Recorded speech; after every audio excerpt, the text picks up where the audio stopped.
அதிசயங்கள் செய்கிறவர் நம் அருகில் இருக்கிறார். அற்புதங்கள் செய்கிறவர் என்றும் நமக்குள் வசிக்கிறார்.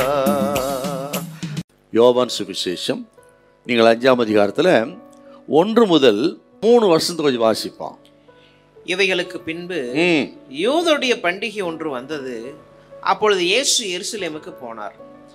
எபிரேய பாஷையிலே பெதஸ்தா என்னப்பட்ட ஒரு குளம் எருசலேமில் ஆட்டு வாசலின் அருகே இருக்கிறது.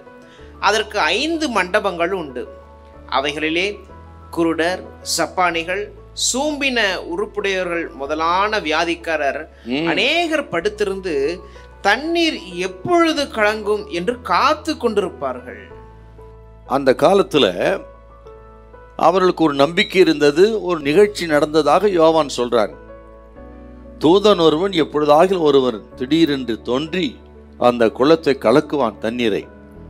அப்பொழுது அந்த நேரத்தில் கிடக்கிற வியாதியஸ்தில் முதலாவது எவன் அந்த குளத்திலே போய் இறங்குகிறானோ அவன் அற்புத சுகத்தை பெறுவான் என்கிற ஒரு நம்பிக்கை இருந்தது. ஒரு நிகழ்ச்சி நடந்திருக்கிறது. அதனால தான் யோவான் எழுதுறார். அதற்காக அநேக வியாதியஸ்தர்கள் பல ஆண்டுகளாய் காத்து கிடந்தார்கள். அவர்கள் ஒருவன் தான் 38 வருஷமாக சப்பானியாய் கிடந்த ஒரு மனுஷன் அங்கே காத்து கிடந்தான்.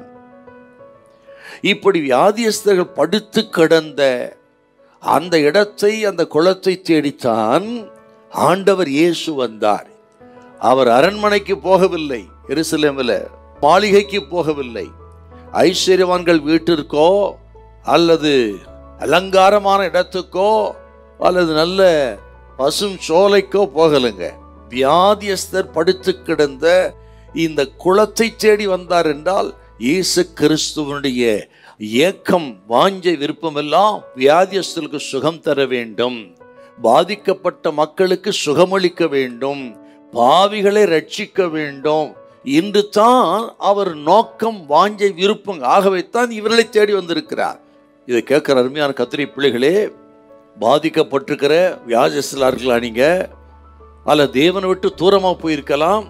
ஒரு காலகட்டத்தில் ஆண்டவரோடு கூட இருந்து பெரிய காரியம் செய்தவர்கள் இன்றைக்கு ஏதோ ஒரு சந்தர்ப்ப சூழ்நிலை விலகி போயிருக்கலாம், தூரமாக இருக்கலாம், அல்லது மனதளவில் நீங்கள் அந்த இழந்து போன அந்த நாட்களை நினைத்து வேதனையோடு இருக்கலாம். கர்த்தர் உங்களை தேடித்தான் வந்திருக்கிறார், உங்களை மீட்டெடுக்க, உங்களை ஆசீர்வதிக்க, முன்பு இருந்ததை காட்டிலும் மேலான நிலைமைக்கு வைக்க. இயேசு வருகிற இடமோ மனிதனோ எதுவா இருக்கட்டுங்க, அவர்கள் ஆச்சரியமான விதத்தில் அவர்கள் பிரகாசிப்பார்கள், ஆசீர்வாதம் பெறுவார்கள். உங்களை, உங்கள் குடும்பத்தையும், உங்கள் வேலை, வியாபாரம் எதுவா இருக்கட்டும், ஆண்டவருக்கு இடம் உண்டாயிருக்கும் என்று சொன்னால் அது அநேகரால் புகழக்கூடியதா இருக்கும், மேன்மை அடையக்கூடியதா இருக்குங்க. இதை கேட்டு ஆண்டவருக்கு இடம் கொடுங்கள், உங்க வாழ்க்கை டோட்டலா மாறிடுங்க. கர்த்தர் உங்களை கைவிட மாட்டார். ஹல்லேலூயா, ஹல்லேலூயா.